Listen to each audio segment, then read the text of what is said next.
Introducing the Polaris Sportsman 500 HO with a new high-output engine and 20% more power. The world's best-selling automatic ATV just got better.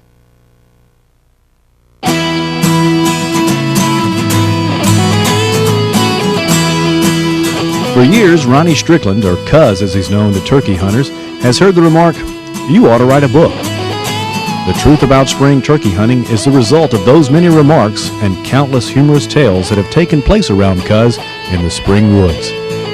With chapters covering topics like superstitions, snakes, lack of sleep, and calling too much and too loud, this book will bring a smile to anyone who enjoys turkey hunting. Along with the humor factor, Cuz covers some hard-earned how-to on locating, setting up, calling, and scouting. A unique mix of grins and grassroots that will entertain even the veteran turkey hunter. To order your copy of The Truth About Spring Turkey Hunting, call 188-MOSSY OAK. Nothing like the sound when the day breaks. Me and Daddy in the woods on a Saturday.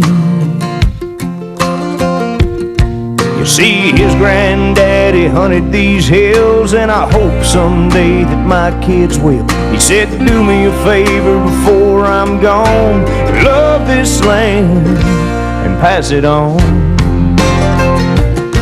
Pass it on.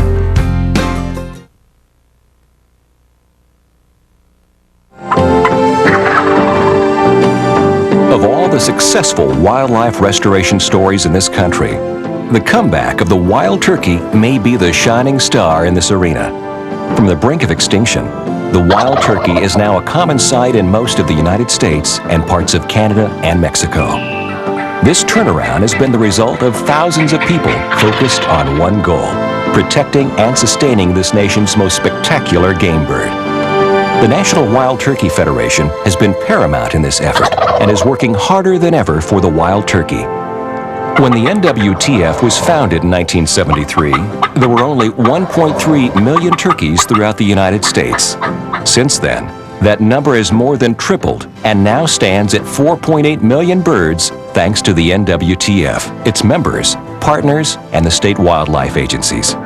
With that growth has come impressive strides in wild turkey restoration and habitat enhancement as the NWTF has forged dynamic partnerships across the country. Together, the NWTF's conservation partners and grassroots members have raised and spent more than $90 million on projects benefiting wild turkeys throughout the United States, Mexico, and Canada. As rich as these triumphs have been in raising funds to enhance wild turkey populations, there is still much work to do. With a growing force of member volunteers and dedicated partners, there is no limit to what can be accomplished. Mossy Oak is proud to be a long-standing partner with the NWTF, and we look forward to growing our relationship in the future. To find out how you can join the fun and help America's #1 game bird, call 1-800-THE-NWTF.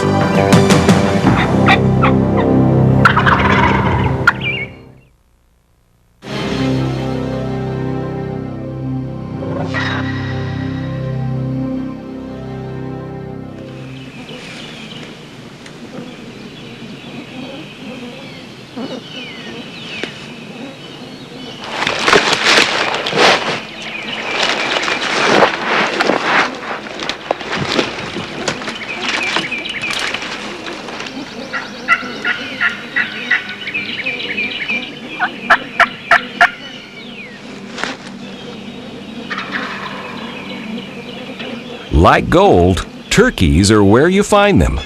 If they're deep under cover, working thickets and moving slowly, the smallest opening may be all the opening you need. A good idea of where the gobbler's headed, a good working knowledge of the land, and a good, well-hidden setup can put you in the game with even the most reluctant of birds.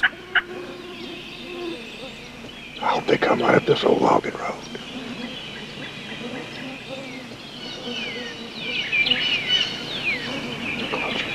Yeah, they're right there.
more than a game of chance. Finding success in the turkey woods is a matter of intense effort and skill. Every trip out becomes a series of decisions built one upon another. Deciding where and how to locate. Deciding whether and when to call and what calls to make. Deciding when to move on a bird and when to wait him out. Every move, every action adds to the excitement and builds on the memories. Even the sharpest of hunters comes away smarter but empty-handed most of the time.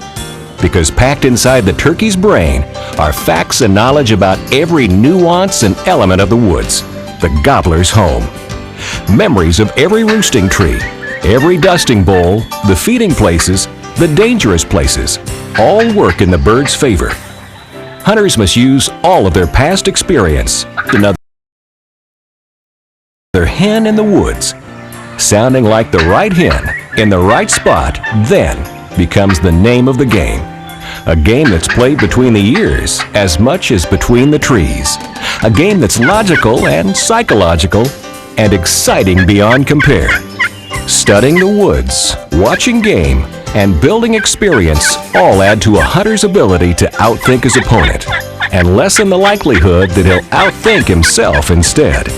In the end, making decisions is what turkey hunting is all about.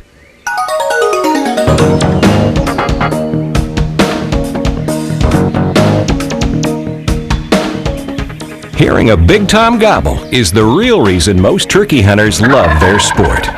The gobble is what spring turkey hunting is all about. The interaction between the turkey and the hunter puts the excitement in the game. We love gobbling and lots of it. It builds our confidence when we can make one gobble. And it lets us know what's going on when we can hear where he is. It's when the gobbling stops that the mind games set in. Patience plays a part in every turkey hunt.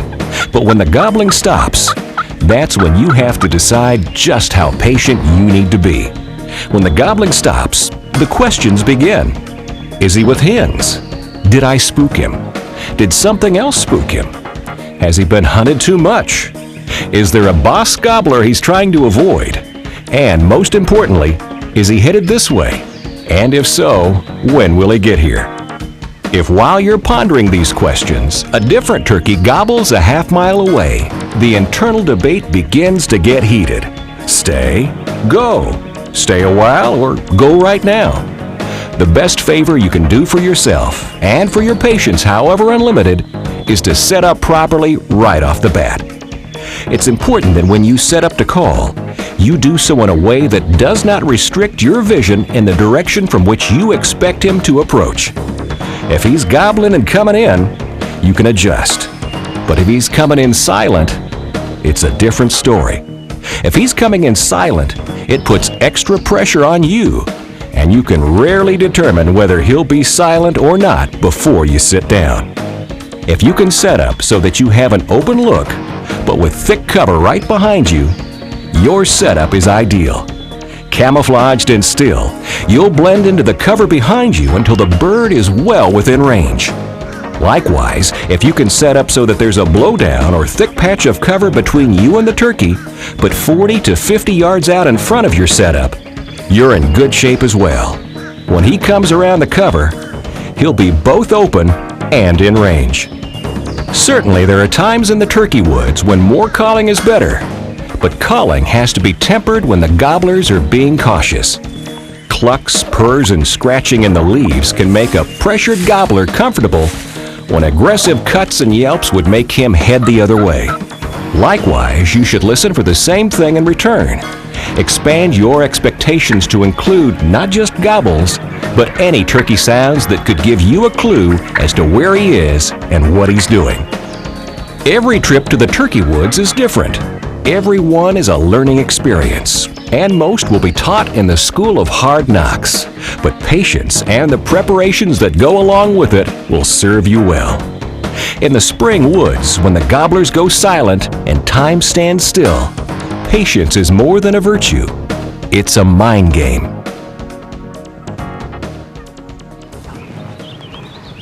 Knowing the land you hunt and the birds it holds can really pay off when the gobblers have been pressured or are rigged for silent running. Sometimes the best approach is a silent one. No owl hoots, no cuts, no yelps, no airs. If you can set up in an area the birds are known to use before you announce your presence to them, the rewards for your stealthy efforts can be great.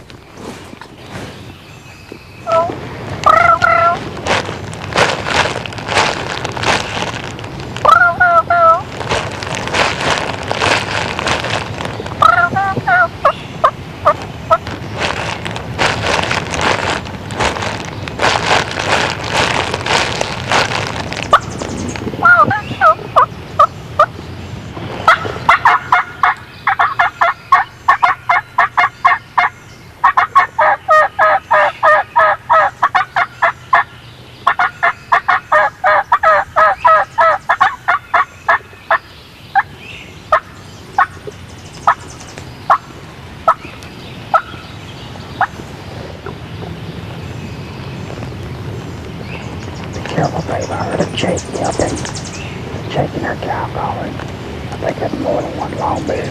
Make sure you see that long beard before you shoot, all right? Okay.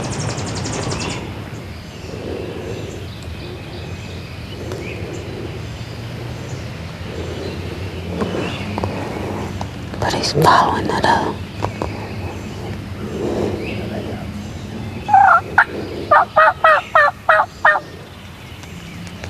Yeah. Yeah, he's coming. Yeah.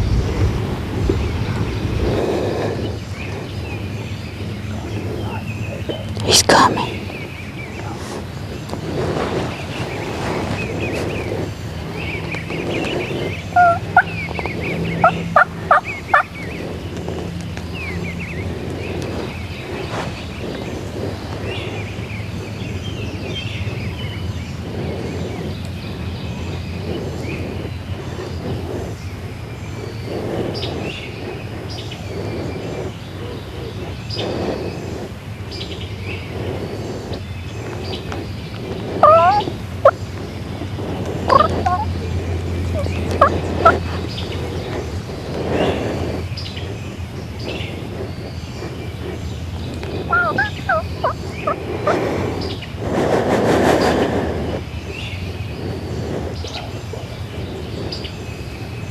Just whenever you're ready, when you get the shot, you take it. He's behind the bush. When he steps out of that bush, take your time and take the shot.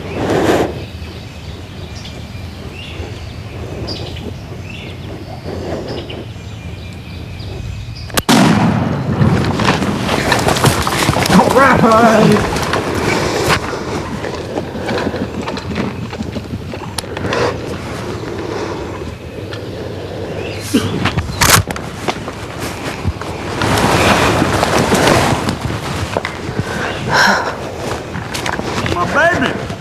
Oh man, look at him, babe. Look at that rope on him. That's a good 10 and a half inches, real wide, real thick, good spurs on him, a little over an inch, starting to point out. I'm gonna call him a good 3-year-old bird. Look at the colors. Look where that sun's hitting him right there. That's gorgeous. I am so proud of you. What do you think about this state, huh? Kansas is wonderful, ain't it? I like it. I'll tell you what. You know what? Patricia's got another tag. You got another tag. I got another tag. Let's go back to the truck. See if we can find Joe and Patricia. And what time did I tell you, huh? What time did I tell you? 8. What time is o'clock. it? What time is it? 8:30. Well, I'm close. Let's go find Joe and Patricia and see if we can get on another one.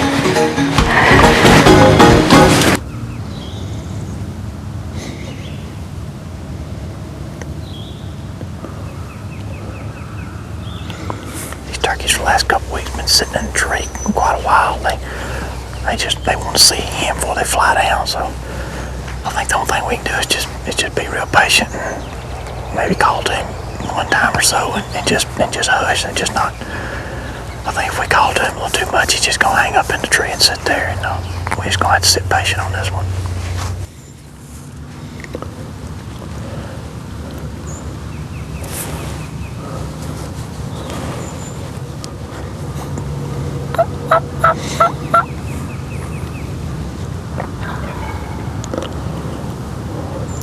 He's about 100 yards.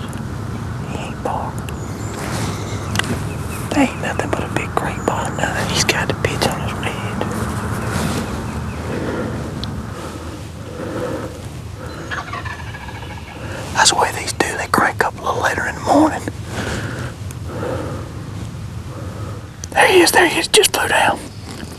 ridge.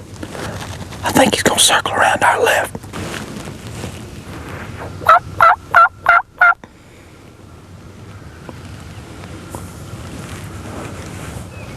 This bird's not saying much. We just gonna have to be patient. He's gonna come down that ridge.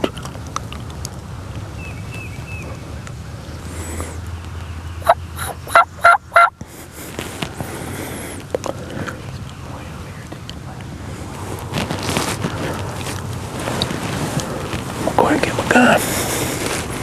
I'm raking the leaves a little bit.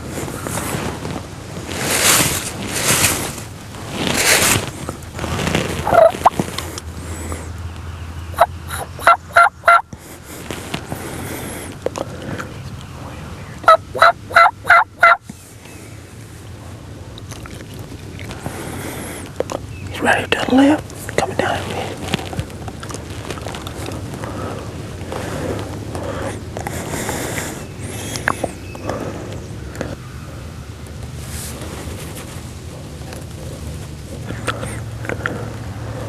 I'm on him. I'm on him.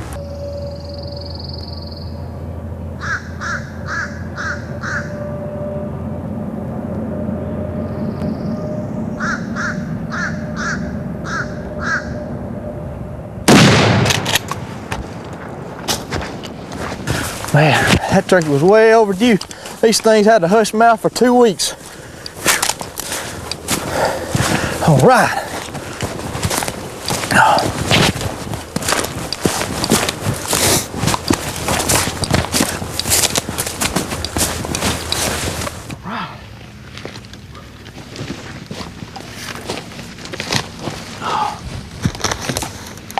Man, I'm glad he didn't get much closer. I tell you what, that's pretty tight pattern on that Remington.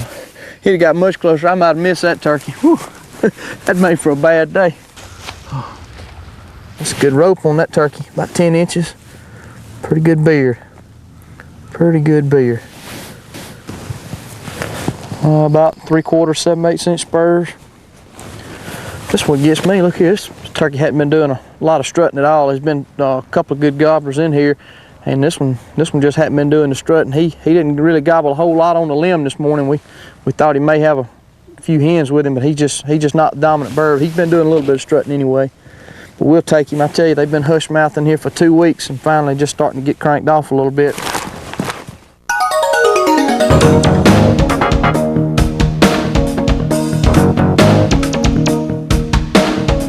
There are some turkey hunters who seem to have it all. A great place to hunt, or better yet, several great places to hunt. Great calling ability, plenty of time off to hunt, and great equipment. These guys seem to always get their share of gobblers each spring. But let's face it, if you had all the above-mentioned factors, you'd be taking your share of gobblers as well. Maybe you already do get your limit each season, with or without all the above-mentioned luxuries. There's still one tool that some hunters have that is worth more than anything else you may have in your hunting arsenal: attitude. Not the kind of attitude that's associated with being cocky or arrogant. It's a state of mind that some people possess that separates them from the rest of the pack. A positive attitude that makes them believe in their heart that there is a turkey somewhere that will respond, and they're going to locate him. Each day, each hunt is the same, no matter the weather, the location, the time of day, or geography. These hunters see things just a bit differently. You may see a huge hill to climb after hunting all morning and decide to hunt back down the mountain. They see a good point to reach so they can call down into the next valley. You may see a snake-infested slough that's too deep to cross with no sure thing on the other side. They see a possible quiet zone where a strutting gobbler may spend his whole day. You may rise at 4 a.m. and hear the wind howling and decide to sleep in. They see a chance to have the woods to themselves for the whole day. You may arrive at camp at 5 in the evening and decide it's just enough time to store your gear and start supper. They arrive at 5 in the evening, jump out of the truck in full mossy oak, and hike to an open field or high point to hopefully hear something fly up. You get the picture. These hunters with attitude are for the most part legal and ethical hunters. They do not bag over the limit. They do not hunt over bait. They do not poach or abuse any privilege they may have earned from landowners. Many times, the turkeys and locations they search out will be shared with other hunters, especially good friends and new hunters. These people have simply reached another level and are addicted to the game. The addiction is no less great than nicotine or alcohol. It is not something they do for recognition or praise. It's just part of their existence. A turkey hunter with the right attitude can accomplish anything in, or many times, outside of the turkey woods. Success, whatever that is to you, is often determined by nothing more than an attitude. They're going down out there. We need to drop off here and circle all the way around them.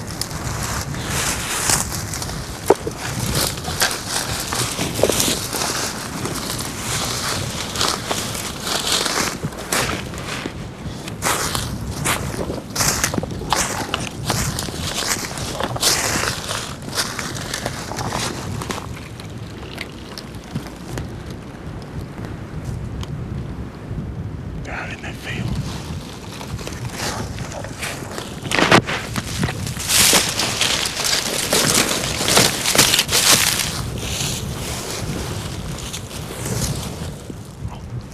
There they are. There they are. Two hands. Two hands.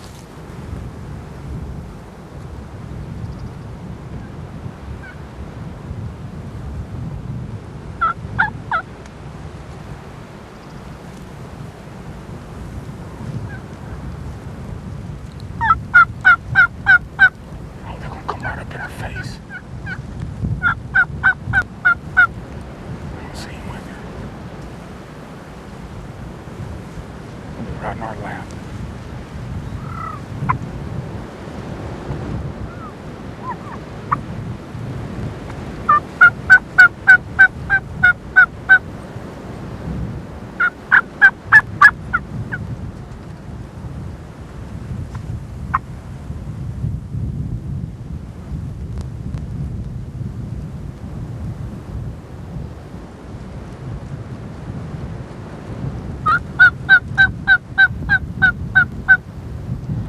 What we need to do is let those hens walk off, ease over the top of those ridge, and when they go over the top of the ridge, we'll be able to crawl out into that field.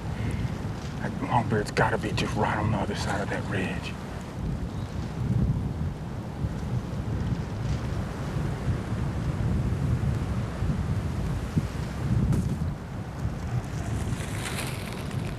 They're almost over the top.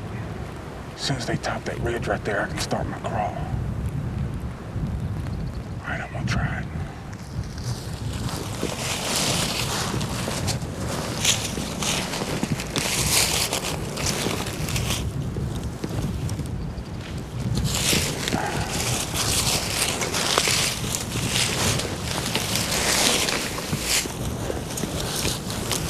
When wind and weather have the birds confined to fields, a hunter has to be ready to go with the flow. With the terrain, the motion of the wind, and camouflage acting in your favor, a careful low crawl can be made to pay off. Oh man. There he is, there he is, there he is.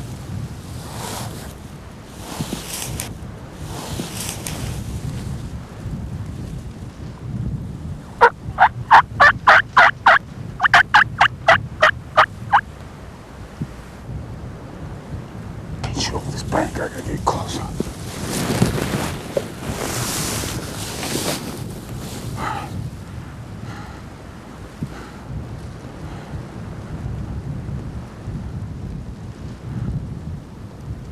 There's two longbeards.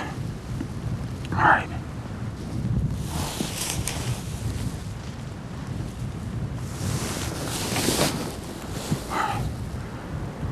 It's coming right to us in this open field.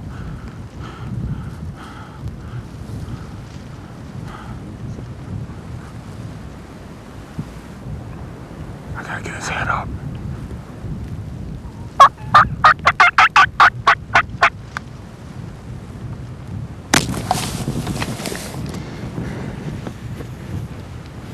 Nice bird. Big old hooks. Nice beard. Golly. That bird's got to weigh 25, 26 pounds. Man, right out here in the wide open. That is unbelievable. Man, pretty bird.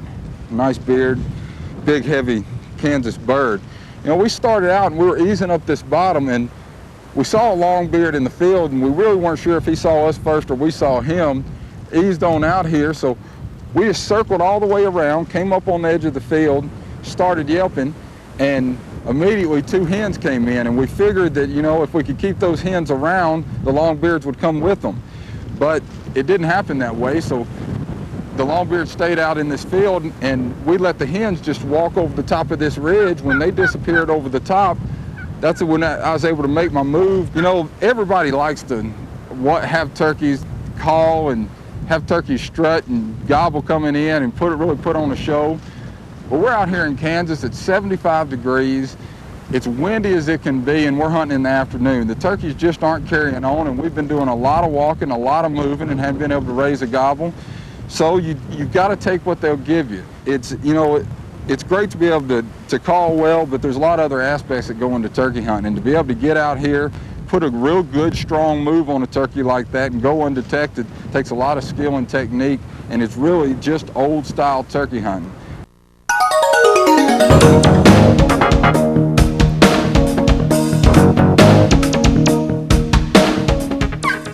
Knowing when to move on a gobbler is probably the toughest thing for beginning turkey hunters to figure out. No turkey hunter, no matter how famous, well-known, or experienced, makes this decision correctly every time. Experience and confidence will help you decide when to move on a gobbler. There are a few situations that dictate moving fairly fast. For instance, you were set up on a gobbling turkey at dawn.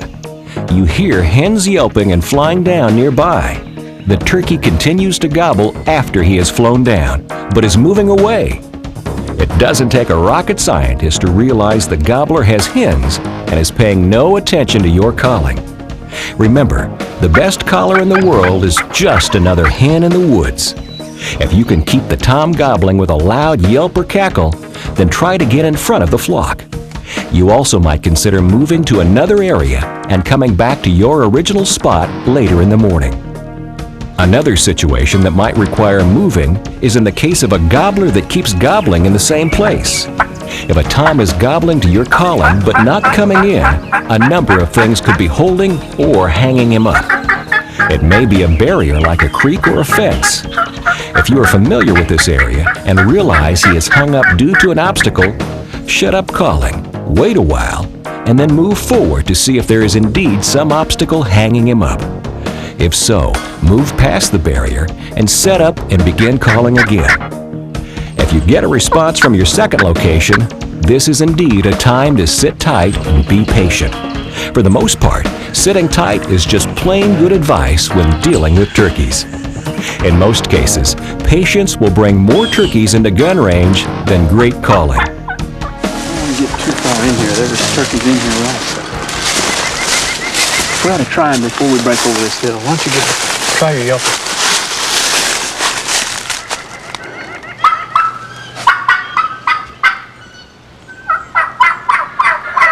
Yeah, there he is, right there. He's just over there. Just over the hill right there. Stay back and call. I want to get up a little bit. Just right here.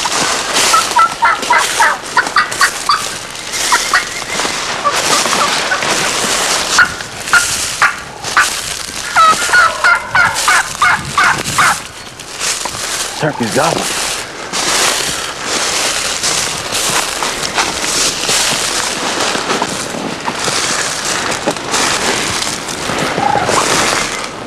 There's 2 trees right there. Right there.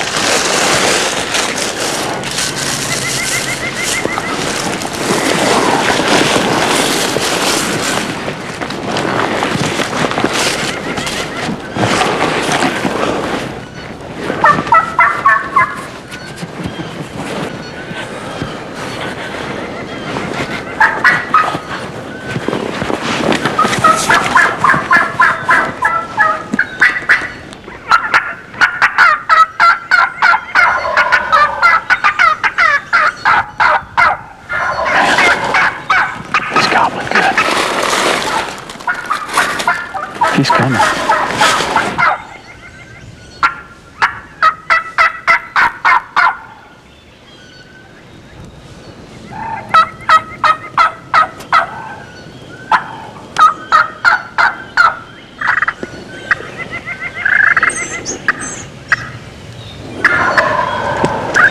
He's coming around to the left. To the left. I can't shoot him by you. It's too brushy up there. That's way too thick.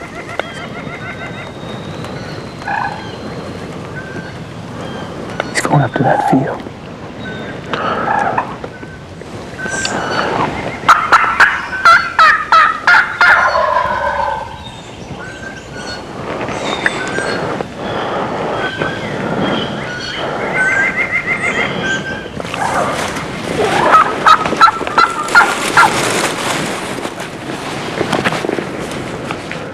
Stand right in that brush. Yeah, it's too thick.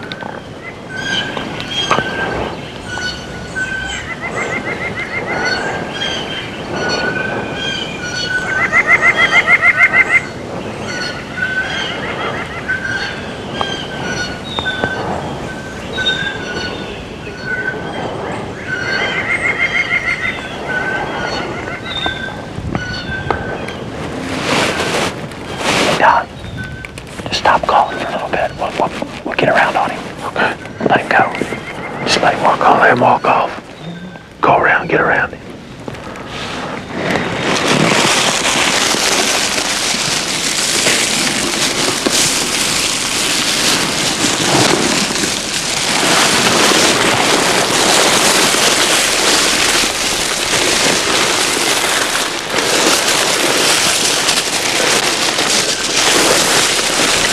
Do you believe that thing, that brush is on up there? Oh, it comes so pretty. No, I couldn't. At one point, I might have been able to. I didn't want to take a chance. I mean, he came. Well, He came still, hard. He's still gobbling. Why don't we head down this way where he can't see us and get around? Try Perfect. He's heading for that field. I bet he Let's try it.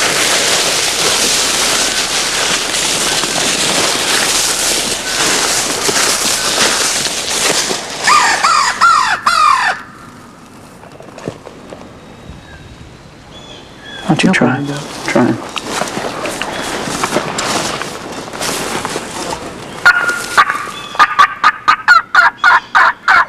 There he was. He's down that way. Did y'all hear him? He's down in that hollow. He went all the way down in the hole. Let's see if we can't pull him up. Hit him again. I want to make sure he hit him again.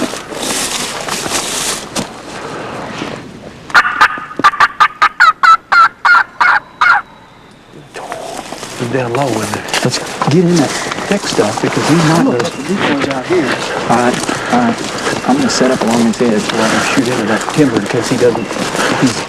If he remains true to fire, he can slide right up through this thick stuff. Even if you have 2 world champions calling behind you, you'll still never be immune to the wiles of an experienced gobbler.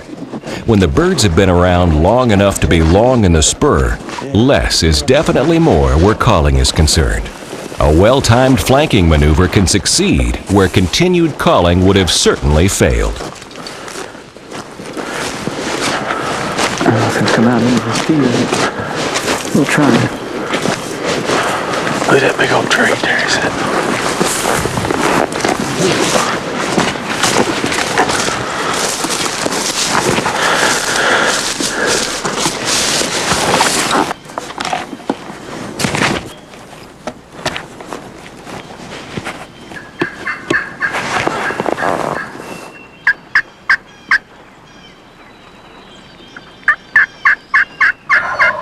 Just trying to skirt up through this thick stuff just like he did a while ago.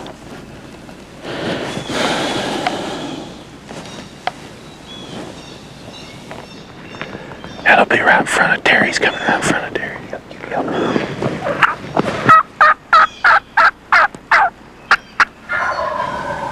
There he is. He's behind that cedar.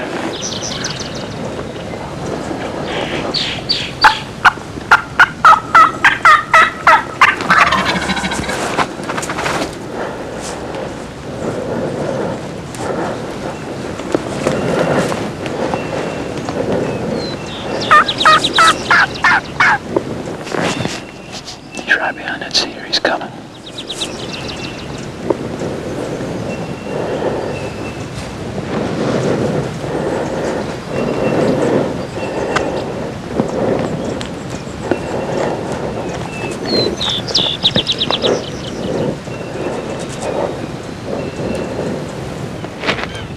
I can't get a shot at him there. He's right under that cedar.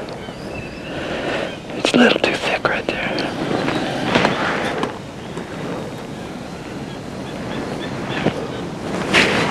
He's coming out. He's coming out.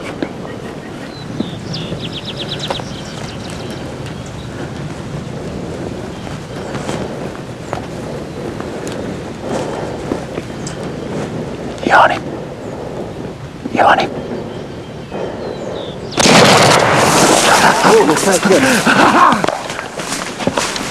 He ain't going. Yeah, you got it. Good shot, Jerry. Good shot. Good job. Well, you talk about cover, and we were sitting in as thick a cover as we could ever ask I for. guarantee you, don't. Come nice, though, didn't he? Yes, he came pretty. Good job calling, guys. Good job. Hang on to that, Don, and I'll go get him. Dude, it's a nice turkey. All right. Y'all did change up on you. I can Yeah. tell that. This was something different, you know. Yeah, we changed and then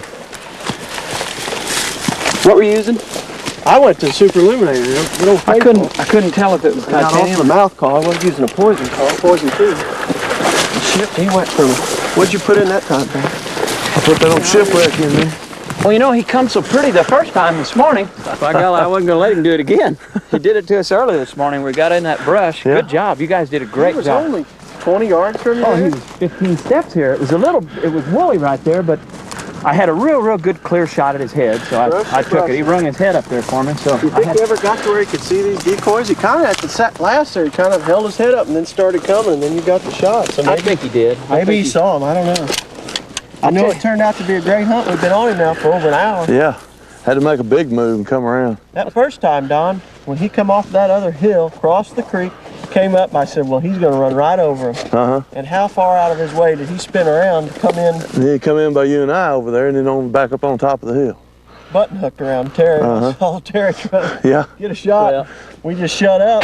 And that's a good point. When you get a turkey that doesn't quite come where you want, just shut up. Let him go past. Let some time, go by. Then Yeah. we'll try him again. And we switched calls and struck him right up again. Seen where he was going and then went around and got where we needed to be. But how about him sticking to the brush like he's done all morning?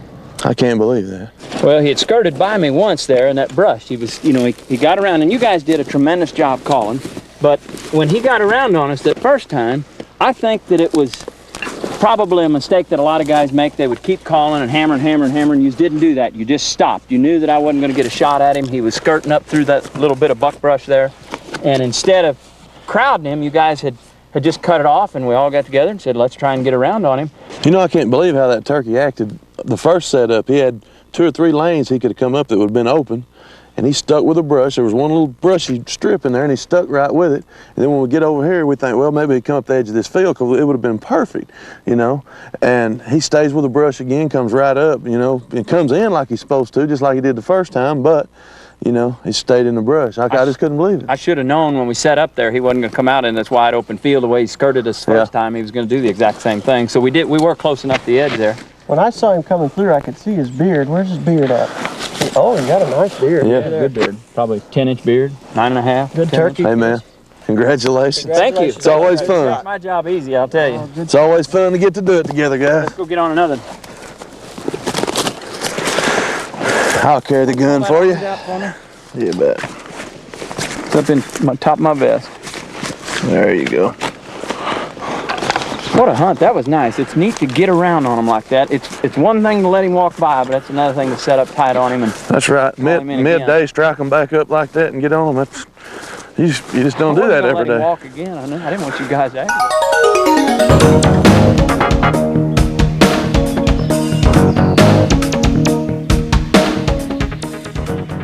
20 years ago, hunting pressure was much lighter during the spring season. On the other hand, turkeys were not as plentiful, so an easy hunt was still something to relish. Today, there are more wild turkeys than ever before thanks to concerned sportsmen and organizations like the NWTF. But on public ground, easy hunts are still a rare gift. By far, most turkey hunters do the majority of their hunting close to home. Turkey woods close to home are both a blessing and a curse. The fact that you can go out and hunt for an hour or so before work makes your season better with more chances to bag a gobbler. It also offers the same plus to other hunters in your area. If you have turkey woods close to a populated area, you better be ready to share those spots with other hunters. Hunts on less pressured gobblers will be much easier once you've had to match wits with not only a smart old gobbler, but a few dozen hunters at the same time. The hunter that cruises public grounds during spring gobbler season must have a big bag of tricks and be willing to put in the extra effort needed to bag high-pressure birds. Tactics on public ground will vary depending on how much pressure the turkeys get, especially before the season opens. Less calling, less moving, and more patience is usually just what the doctor ordered in these extreme high-pressure areas. Another method that can produce in these areas is hunting later in the day. If your state laws allow hunting until noon, then hunt until noon. If all day is legal, then try mid to late afternoon, when most other hunters have long since given up. It only takes one call at the right time and the right place to locate a receptive gobbler that's calmed down and looking for hens. If you can afford to hunt all day during the week, public lands can be just as productive as any private ground. Most people cannot adjust their work schedule to do this, so consider saving some vacation time for the spring season. You may find yourself all alone in the woods, except for some receptive gobblers.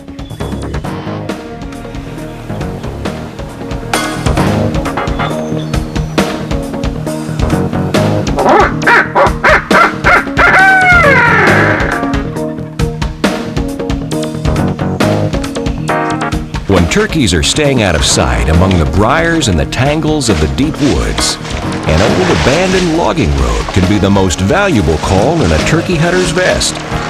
An avenue to move, see, and shoot in the middle of a jungle that would otherwise prevent any of the above can put a determined hunter in contact with the object of his desire.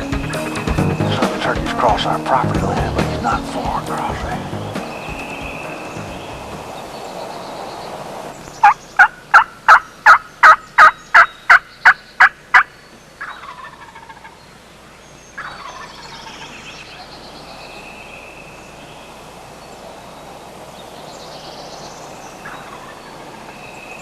The same turkey we heard at daybreak. He was way back in here. He's over here on this pine ridge, but he's down now. He's answering good, but he's coming around to the right. I think he's going to hit this road and come down the road to us. Listen to what.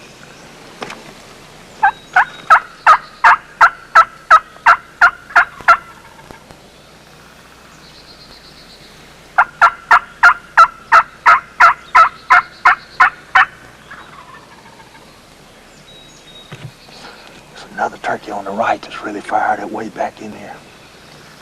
You must have heard 4 or 5 already. I think he's closer.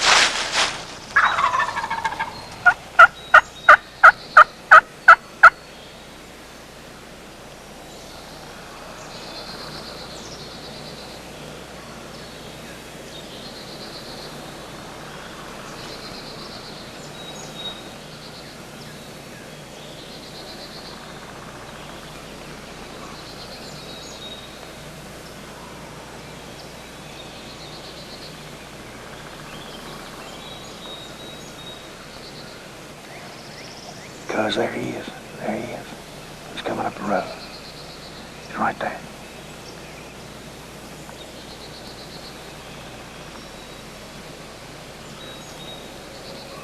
He's on the right.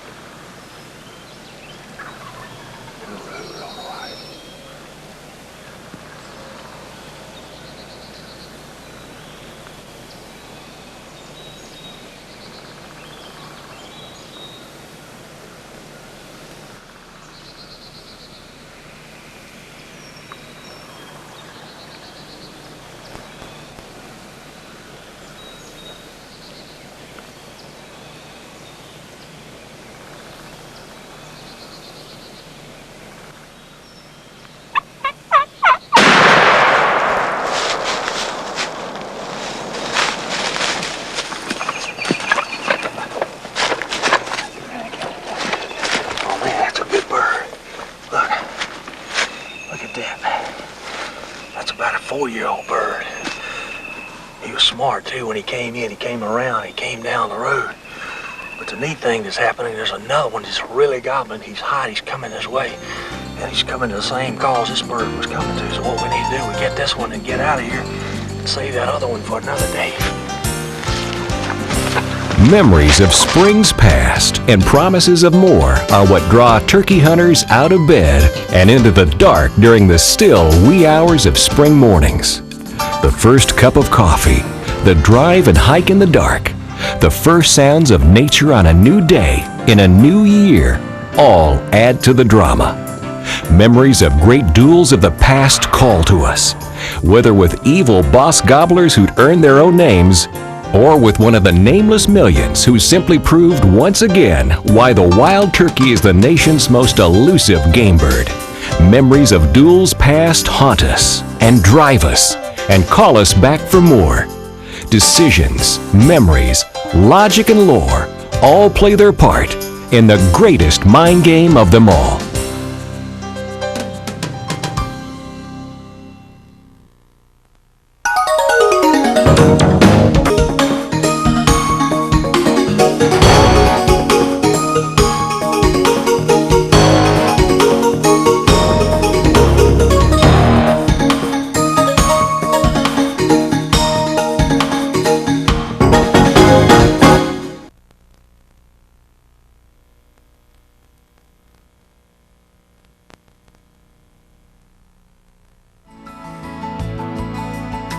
There's something very essential about using the bounty of God's great wilderness to feed our people.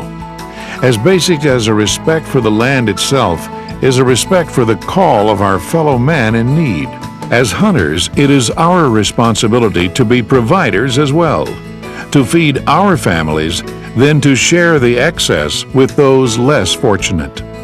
One day I was driving down Virginia Highway to the place that we hunt, and it was early in the morning and I was running a little late as usual when I looked alongside of Route 522 and saw a lady with the trunk up on her car. I was tempted just to shoot right on by, but I didn't. I pulled over to see if she was broken down or whatever, and she said, no, I'm not broken down, but I'd appreciate it if you'd follow me over here into these bushes.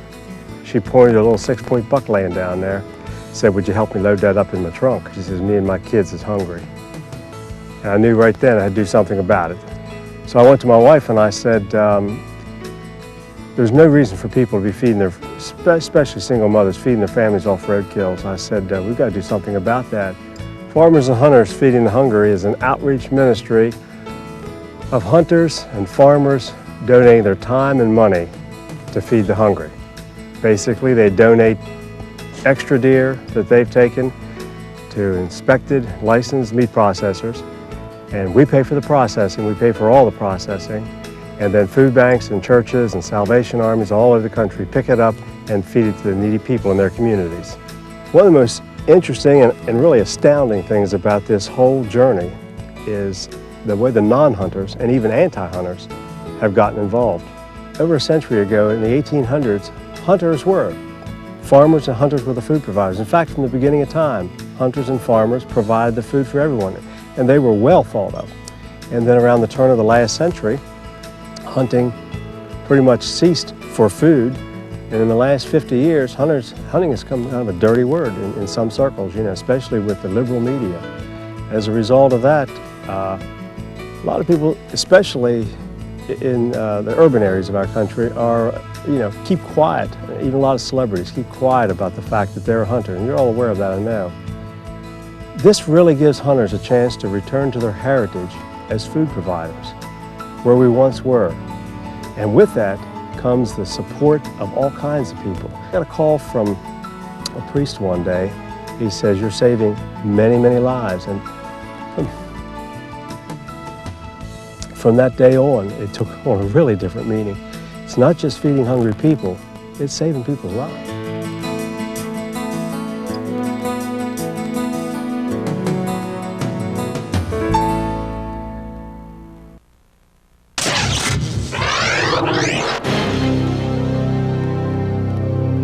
What y'all think about that? Fantastic. You can't complain about a hunt like that.